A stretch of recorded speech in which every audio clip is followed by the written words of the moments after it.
Call halal, Yahweh Bashim Yahushai, Bashim Yahushai, Aruch HaKodash.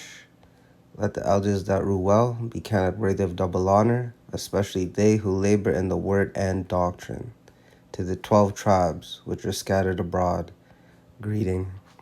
This is Isaiah 64:6.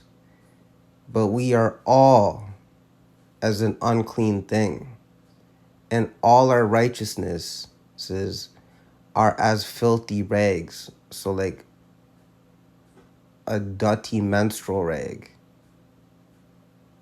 And we all do fade as a leaf. And our iniquities, sin compound on sin, like the wind, has taken us away.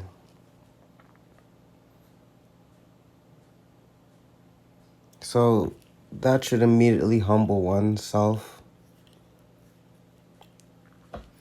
knowing that despite your best intentions, because we are in this flesh, we're gonna go off.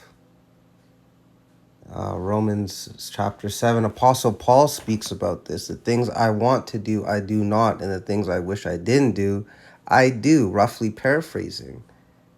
And Apostle Paul was extremely spiritually gifted.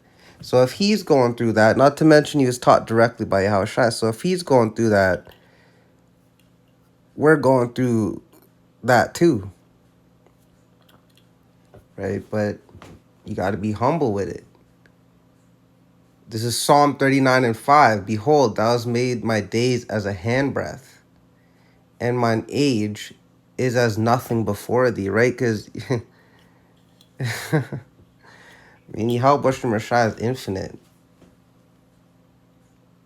right? I mean, what? Let's just say you live to about, I'm just throwing a number out there, 80 years, right? In this world, they look at 80s as old, right? But a million years ago, guess who was here? Yahweh Yahushai.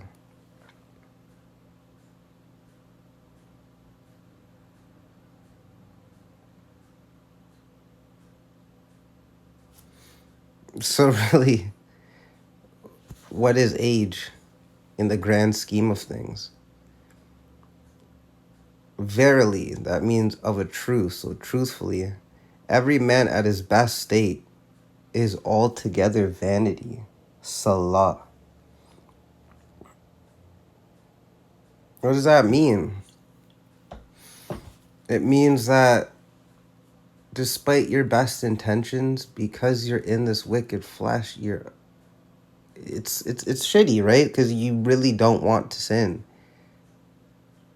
But that's what it's like being in these carnal flesh bodies, man. That's why Apostle Paul, when he said, "Oh, wretched man that I am," you know, he even referred to himself as the chief of sinners.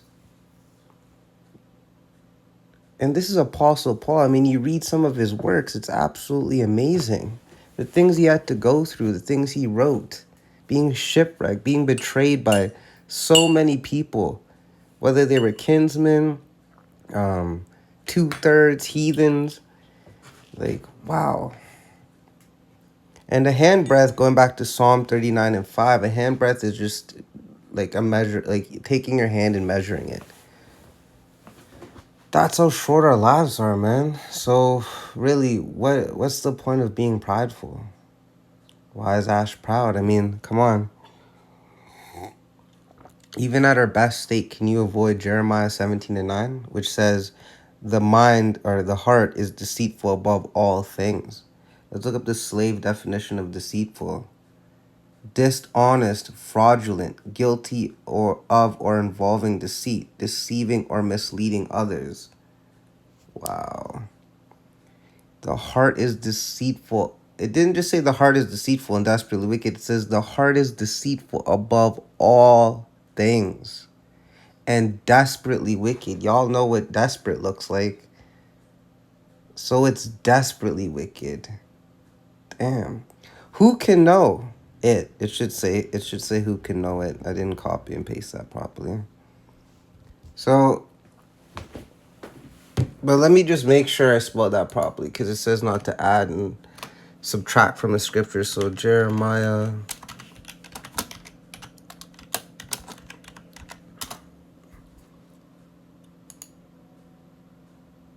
Who can know it? Khan. All right. I mean, King Solomon talked about this. Malak Shalom, which was Yahushua in the reincarnation, says in Wisdom of Solomon 9 and 14, for the thoughts of mortal men are miserable, and our devices are but uncertain. Wow.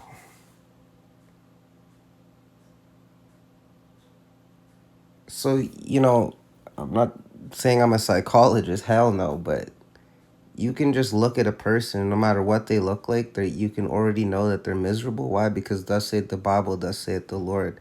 How can someone in a flesh body, be certain? Unless they're the elect. Then in that case, they'll be certain of Yahweh Yahushai. But even the elect struggle. Sin, we goes back to Isaiah 64 and 6. Even elect, if you were to actually talk to elect, they'll tell you straight up they sin. And that the only reason they're saved. Oh, well, let's get it. Ephesians 2 and 8 at the very bottom. For by grace are ye saved through faith, and not of yourselves. It is the gift of Yahushai. It's a gift. We're literally just saved off grace. As it is written, Yahweh shall have mercy upon whom he'll have mercy upon. Because just to hammer in the point, this is Romans chapter 3, verse 10, Apostle Paul. As it is written, there is none righteous, no, not one. Even Yahushai, okay? He was so humble. Remember when someone called him good and he said, there is none good, only the Father is good. This is Yahushai. Because he knew who he was in the reincarnation. He knew at one point he was in the he did, when he was King Solomon, he did some crazy shit that he wasn't. That's another story, okay? But the point is, if our author can exemplify humbleness, then so should we. So with that, I hope y'all were edified. I want to say, Kol Halo Yahweh Bashim Yahshai Bashim Yahushai Rocha Chodesh. Double honors to the apostles and elders of Great Millstone, and shalom to you Akim wa Akwath that are doing your thing in truth and sincerity to further this truth. So with that, I hope you're edified. Shalom.